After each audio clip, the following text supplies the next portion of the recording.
Alright guys, TouchGrabby back again today, hopefully enjoying your Tuesday so far, and today I want to talk about a topic which came up a couple of weekends ago now regarding Parasite, talking about the Amateur Challengers bracket with pro points being applied to the professional substitutes bank accounts, but the amateur guy is not getting it. Is this unfair? Is this unjustified? Or maybe you can justify it from a certain sense. We'll go into this in the coming minutes here. Like if you guys enjoyed the video, subscribe if you're new as always. I would greatly appreciate it. Few things to discuss first though. First of all being TouchGrab's Draft Royale is back again for this weekend here at the Minnesota Open event. Standard type of fantasy thing over at the Draft Buff app. Wanted to give a shout out to Deathless winning it last weekend with a fantastic 361 points. Formal Zero, Luca, Attach and Mack was this team at the time. But this weekend with some of these teams not attending, of course, there's going to be a different team on the top once again. So see if you guys can beat me and all the other competitors down in the description and the pinned comment below. Join that one up. It's always a good time on these weekends. Makes things more entertaining. Wanted to mention this funny clip just to start with then, just to throw things back real quick to this whole, OGLA coach that was talked about a while ago. I'll play this clip on screen real quick. Wait, who's that guy? Their coach. Altaria? What's up? Oh, Atrial. It's OGLA trial. Oh.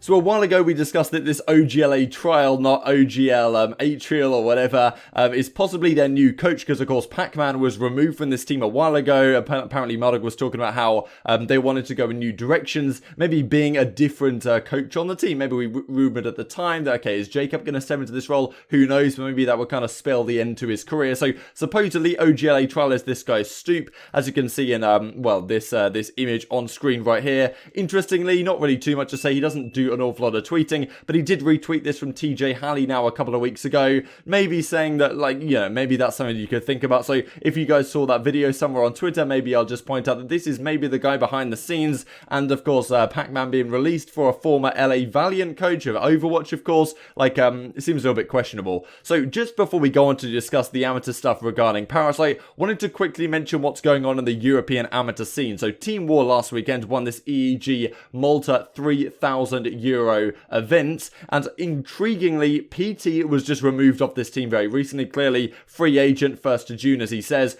And also the team that came second at that event, the former Royal Ravens Academy squad, Linny announces free agency from that. Supposedly it looks like they've been scrimming with Chain, Immigrant Chain of course, off that Singularity team who got dropped earlier for Gizmo. Hasn't really worked out for Singularity so far. And as you can see, the Wapscott Power team with Madcat and co on the former London Royal Ravens came second at that event with Linny, so maybe they're looking for some sort of upgrade. Pretty interesting situation going on in the European amateur scene right now. And these are pretty big names, especially considering potential league expansion next year or the years after. We'll definitely see some of these names back in the Pro League at some point. So this is what Parasite goes on to talk about. At Spinner Spence, who does a lot of the operations stuff, formerly at MLG, now at the CoD League, so player relations, sports enthusiasts, etc, etc. Why did all the league subs just receive like 20,000 points? Sensor, for example, has yet to play a single tournament all year and just woke up with 36,000 points. That's more than like 80% of Challengers players this year, and he hasn't played a single tournament. To put this into perspective, I have placed top 1 to 6 in most and have 40k. We'll look at exactly how this is worked out in just a second here. But interesting thing he's talking about, of course, some of the players replying like Vortex and, Insight just saying like, mind-blowing, etc, etc. And this is another thread that comes out of it. So Weeman, as we just looked at, says, do they get 5k every tournament? At the start of the year, they got points for each 1k, but pretty sure all those free points stopped before now. On their list, they have received 5k for every homestand they would have played at if they'd have been on the starting lineup of their challengers or of their professional team. The likes of Sensor and Embos and whatever, they'll receive 5,000 pro points if they are on, well, just on the bench attending any old home series that Chicago also happen to be going to. On their list, they've received 5k for each homestand. How is that fair? I think if they place in these tournaments, they also get points on top. The team was taking a look at it, no guarantees, but passed along the info and concerns, says Jack Felling over at the CoD League once again. So this is how CoD Gamepedia talks about it. Pointed out by Parasite, CDL subs have been awarded 5,000 pro points for each home series event, regardless of them competing or not. For example, Sensor has not played a single tournament this year, yet sits with over 1,000 pro points, ranking him 24th in North America. We'll look at that in a second. This is made even more ridiculous by the fact that competing players can only earn pro points. This is really the interesting part from their top 2 performances in home series events. But CDL subs are being awarded the equivalent of just under 2nd place in a home series worth of points every single tournament. So this was the image that they were talking about here, I believe, for center. So as you can see, London, Atlanta, Los Angeles, Dallas, Chicago, and Florida. I believe also Seattle, given since then I think New York also played at the Seattle home series. So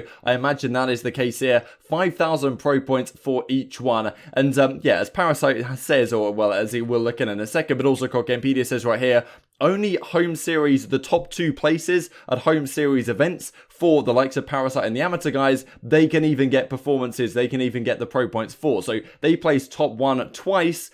After that, they don't get any more pro points from Challenger stuff. So let's look at this as way of a comparison, right? If you're a guy like Parasite, you're currently sitting at 40,000 pro points-ish, something like that after playing like all the events this season, all the Challengers Cups, all the home series, all this kind of stuff, sitting at a pretty respectable number of points on the whole. Then you look at a guy like Sensor, hasn't really done that to the same degree, sitting at 37,000, almost exactly the same, and Embo, so I'm pretty sure just played nothing, has 30,000 as well, and maybe Chicago have even played less tournaments. Then actually that's not true, they played the same amount of tournaments, so not exactly sure how it's all calculated, where the difference lies, but you know, it's a pretty significant difference nonetheless. As CoD Gamepedia says right here, ranking him 24th in North America just a couple of weekends ago. So, very interesting. I imagine, given they haven't given the points for Seattle clearly, because it was 36 pro points then, and now, or 36,000, now it's 37,000. Doesn't look like they've given the extra 5,000 for the Seattle Open, so maybe they've shut that down, or maybe they've taken some action internally, but they haven't removed these pro points by any means, as you can still see right here. So, Parasite then comes out with, you know, stuff like this is literally a spit in the face to the Challenger scene. Panny P says, who does this even affect? Not LAG, Dallas, Chicago, Florida, New York, but all of these teams. So just Goonjar. But yeah, there are some other teams to mention that have these substitutes that are playing in the Challenger stuff. Goon exceeds Tiny, so the guys over at the Minnesota.